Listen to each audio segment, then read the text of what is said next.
चलिए अब खबरें विस्तार से। हापुड़ के बाबूगढ़ थाना क्षेत्र में पैसे के लेन देन को लेकर दो पक्षों में विवाद हो गया, जिसमें जमकर पथराव हुआ, जिसमें दो लोग घायल हो गए, जिन्हें इलाज के लिए अस्पताल में भर्ती कराया गया। वहीं पुलिस ने मामले में तहरीर पर रिपोर्ट दर्ज कर आगे की कार्रवाई शुरू कर दी है।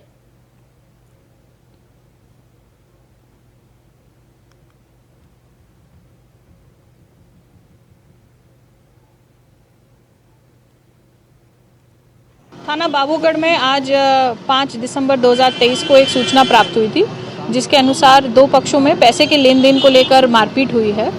दो लोग इसमें घायल हुए हैं, जिनको मेडिकल उपचार हेतु तत्काल रवाना किया जा चुका है। अभियोग पंजीकृत कर अन्य वैधानिक कार्रवाई।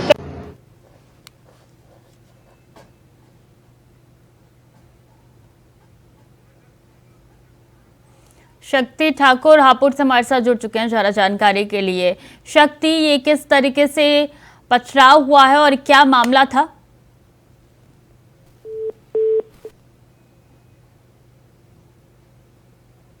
दोबारा जोड़ने का प्रयास करेंगे शक्ति को। ये महत्वपूर्ण जानकारी आप तक पहुंचा रहे हैं। पैसे के लेन देन का ये पूरा विवाद था, जिसमें दो पक्षों में जमकर मारपीट हुई है, पथराव भी हुए हैं और ऐसे में ये पूरा मामला पैसों के लेन देन को लेकर हुआ था।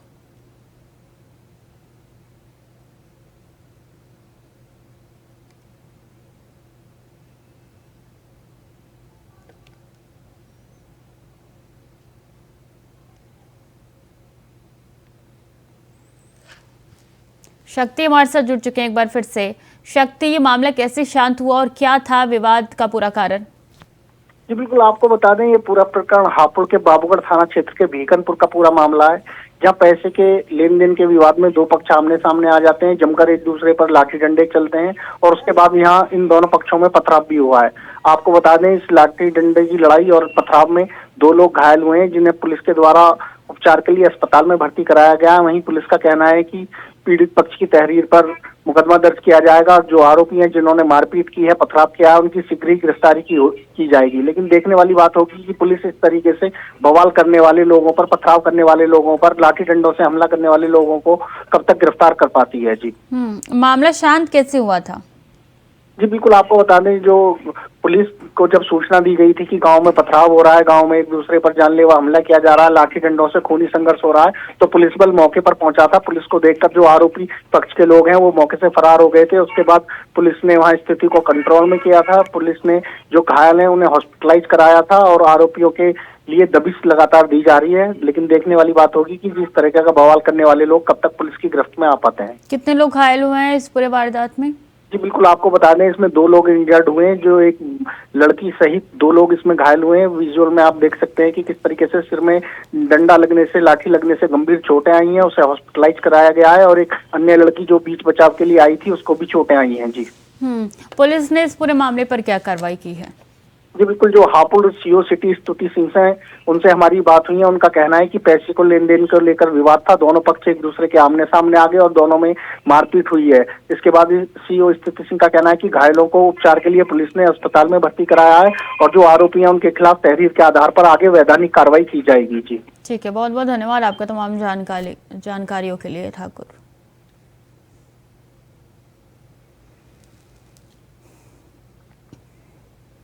और राजस्थान के जयपुर में मंगलवार की शाम को राष्ट्रीय राजपूत करनी सेना प्रमुख सुखदेव सिंह गोगामेडी के घर में घुसकर हत्या कर दी गई, जिसका एक सीसीटीवी फुटेज भी सामने आया। हालांकि पुलिस ने 3 में से एक आरोपी को मुठभेड़ में ढेर कर दिया और बाकी 2 फरार होने में कामयाब हो गए। लेकिन इस हत्याकांड के बाद कई सवाल उठ रहे हैं, जिसको लेकर पूर्व मंत्री प्रताप सिंह खाचरियावास ने दुख जताया है। सरकार और पुलिस अधिकारियों पर सवाल उठाए हैं। साथ ही भाजपा नेता राजेंद्र राठौड़ ने कहा है कि घटना दुर्भाग्यजनक है और जाती हुई सरकार के माथे पर कलंक बताया।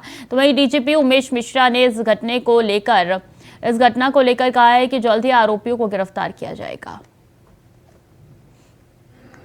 देखिए, ये जो हत्या हुई है ये बहुत गंभीर मामला है और ये तय बात है ऐसे क्रिमिनल्स जो खुलेआम आकर गोलियां चला रहे हैं उनको तो पुलिस को निश्चित रूप से ठोक के मारना होगा। ये वक्त आ गया जो ऐसे क्रिमिनल्स का तो तुरंत एनकाउंटर किया जाए। कौन है ये क्रिमिनल्स, कहां से आए हैं, कैसे अटैक कर दिया, ये बहुत बड़ी घटना है और ऐसे में यदि ये बात आ रही है कि उन्होंने सुरक्षा मांगी थी, तो ऐसे पुलिस अधिकारी जिनसे उन्होंने सुरक्षा मांगी थी उनके खिलाफ सरकार को कार्रवाई करनी चाहिए, तुरंत प्रभाव से एक्शन होना चाहिए, सख्त से सख्त कार्रवाई होनी चाहिए, उनके परिवार की जितनी भी डिमांड है वो पूरी होनी चाहिए, क्योंकि ये सारा मामला बहुत गंभीर है और जिस तरह से हत्या हुई है ये बर्दाश्त के काबिल नहीं है। राजस्थान में इस तरह की घटना, वो भी श्यामनगर में, इस पोस्ट एरिया में इस तरह की घटना हो जाए, इससे बड़ा पाप कुछ नहीं हो सकता, इसलिए तुरंत सरकार को एक्शन लेना चाहिए। हमारे police commissioner Jaipur Shri Biju George व उनके समस्त अधिकारी और ऑफिसर्स लगे हुए हैं। संभावित जो ठिकाने हैं बदमाशों के, वहां दबिश दी जा रही है। पड़ोसी जिलों में और बीकानेर संभाग में भी इस संभावित जो बदमाशों के कॉन्टैक्ट्स हैं उन पे भी दबिश दी जा रही है। और हरियाणा डीजी साहब से भी हमने बातचीत कर उनका भी सहयोग मांगा है। रोहित गोदारा गैंग ने जिम्मेदारी ली है। ये अरेस्ट हम जल्दी से जल्दी सुनिश्चित करेंगे। निश्चित रूप से ये गंभीर घटना है और पूरी गंभीरता से इसको लेते हुए हमारी टीमें लगी हुई हैं। शीघ्र हत्यारों को पकड़ा जाएगा और कठोर विधिक कार्रवाई उनके खिलाफ की जाएगी। दुर्भाग्यजनक है, एक राष्ट्रीय स्तर के सामाजिक कार्यकर्ता को, जिसको सुरक्षा की गुहार पुलिस से लगा रहे थे, सुरक्षा नहीं देने के परिणाम स्वरूप गैंगस्टर मारकर चले जाएं। राजस्थान की राजधानी में अपराध और अपराधियों का हौसला देखते ही बनता है, इससे बड़ी घटना हो नहीं सकती। ये जाती हुई सरकार के माथे पर कलंक है। सरकार को चाहिए कि विशेष टीम बनाकर हत्यारों को गिरफ्तार करें और फास्ट ट्रैक में इस मामले को डालकर उनको फांसी की सजा हो, मुआवजा मिले और इस न्यायिक जांच हो पूरे मामले की, ताकि असली चेहरे, जो किरदार, जो षड्यंत्र करता थे, उनके सामने आ जाए। और शीतकालीन सत्र के दौरान लोकसभा में डीएमके सांसद डीएनवी सेंथिल कुमार एस ने गौमूत्र को लेकर एक टिप्पणी कर दी, जिसको लेकर बीजेपी के सांसदों ने राहुल गांधी और विपक्ष पर निशाना साधते हुए भाजपा सांसद साध्वी प्रज्ञा सिंह ठाकुर ने कहा कि डीएमके के सांसद को सदन जनता, गौमाता, देश और सनातन धर्म से माफी मांगनी पड़ेगी। साथ ही भाजपा नेता शहजाद पुनेवाले ने इंडिया गठबंधन को लेकर कहा है कि ये कोई डीएमके की सोच नहीं है, ये पूरे इंडिया गठबंधन का बयान है। तो वहीं केंद्रीय मंत्री गिरिराज सिंह ने कहा है कि राहुल गांधी मोहम्मद की दुकान खोलने के बाद उत्तर और दक्षिण भारत को लड़ाने की कोशिश कर रहे हैं। जहां गौ माता मध्य प्रदेश में पूजा जाता था, छत्तीसगढ़ और राजस्थान में भाजपा की सरकार आई इसलिए है कि गौ माता का संरक्षण कर सके। लेकिन ये जो इस प्रकार के डीएमके के सांसद जो हैं, इन्हें सदन से माफी मांगनी पड़ेगी और जनता से माफी मांगनी पड़ेगी, गौ माता से माफी मांगनी पड़ेगी, देश से माफी मांगनी पड़ेगी, क्योंकि और सनातन धर्म से माफी मांगनी पड़ेगी, क्योंकि सनातन धर्म के जो भी मूलभूत हमारे मूलाधार हैं, ये गौरी, गंगा, गौ माता, गाय माता, हमारी धरती माता, भारत माता, इन सब सनातन धर्म, हमारी संस्कृति, इन सबका अपमान करते रहते हैं। उन्होंने हिंदी भाषी क्षेत्रों का अपमान किया। देखिए, प्रधानमंत्री जी की बातों को कुछ ही घंटों में सच साबित कर दिया पूरे इंडी गठबंधन ने कि किस प्रकार की नकारात्मकता और किस प्रकार की विभाजनकारी और नफरती सोच की दुकान है ये। और ये कोई एकलौता डीएमके की सोच या डीएमके की बात नहीं है, ये पूरे इंडी गठबंधन का बयान है। क्योंकि इस नेता से पहले कांग्रेस के नेताओं ने 3 राज्यों के चुनाव हारने पर जिस प्रकार की अमर्यादित, अशोभनीय और निंदनीय टिप्पणी की उत्तर भारत को लेकर, और उसकी देखा देखी फिर डीएमके के नेता ने जिस प्रकार से संसद के भीतर ये टिप्पणियां की। गौमूत्र राज्य का मतलब क्या है? गौवंश से तो महात्मा गांधी प्रेम करते थे।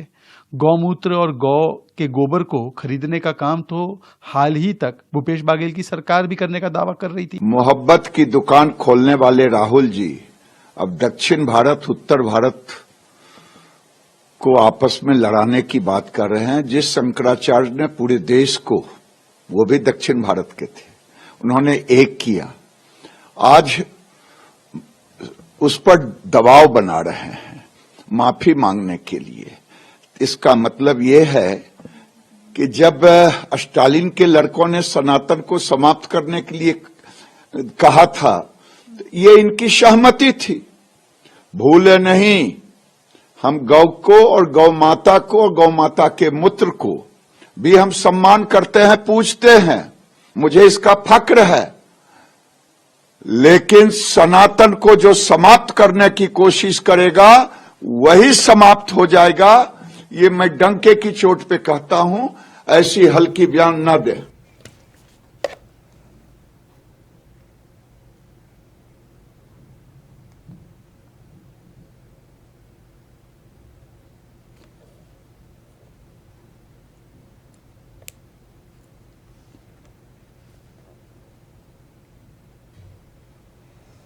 और वक्त तो चला है छोटे से ब्रेक का, चल लौट रहे हैं।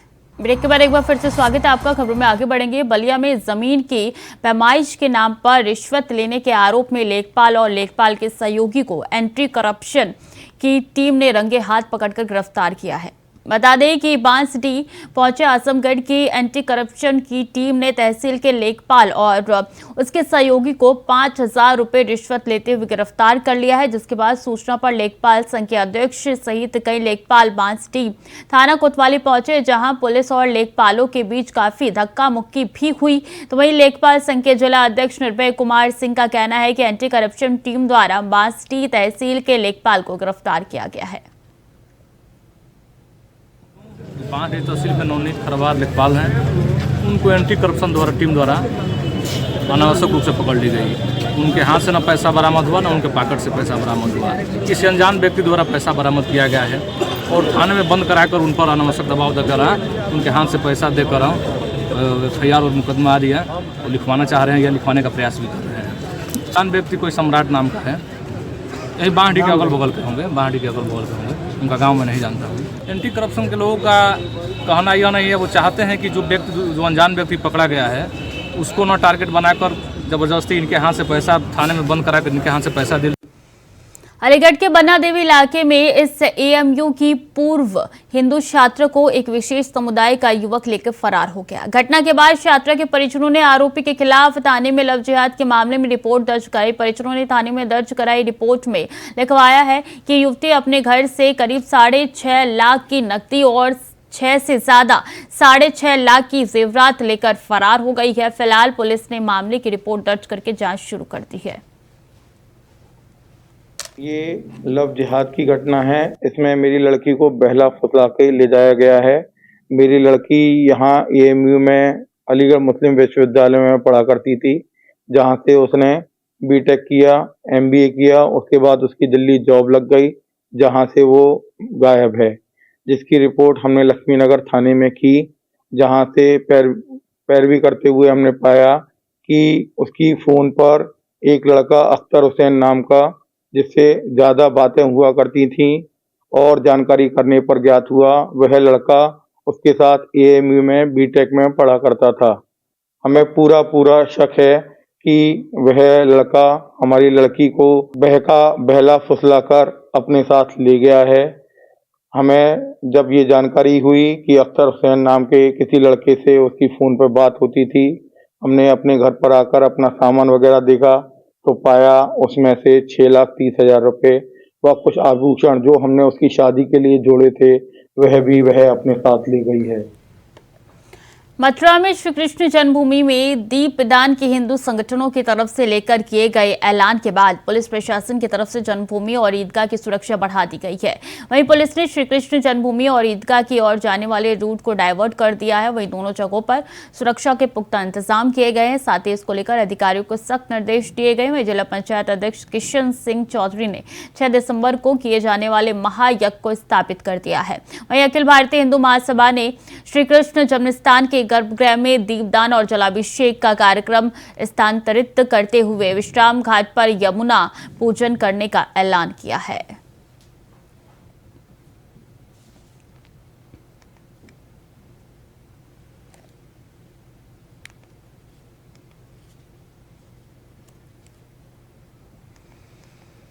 फतेहपुर से एक वीडियो वायरल हो रहा है जहां रील बनाने के लिए ट्रैफिक नियमों की अनदेखी की गई है। बता दें कि जान जोखिम में डालकर बाइक पर युवक स्टंट कर रहे हैं, जिसका वीडियो सोशल मीडिया पे वायरल हो रहा है।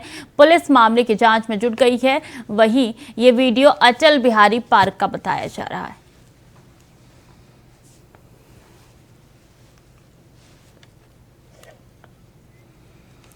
बुलंदशहर के पहाड़सू में चेकिंग के दौरान पुलिस और बाइक सवार बदमाश की मुठभेड़ हो गई। बता दें कि मुठभेड़ के दौरान पुलिस की गोली लगने से घायल हो गया। बताया जा रहा है कि बदमाश पर आधा दर्जन से ज्यादा आपराधिक मामले दर्ज है। तो वहीं घायल बदमाश के पास तमंचा और जिंदा खोखा कारतूस मोटरसाइकिल बरामद की गई है।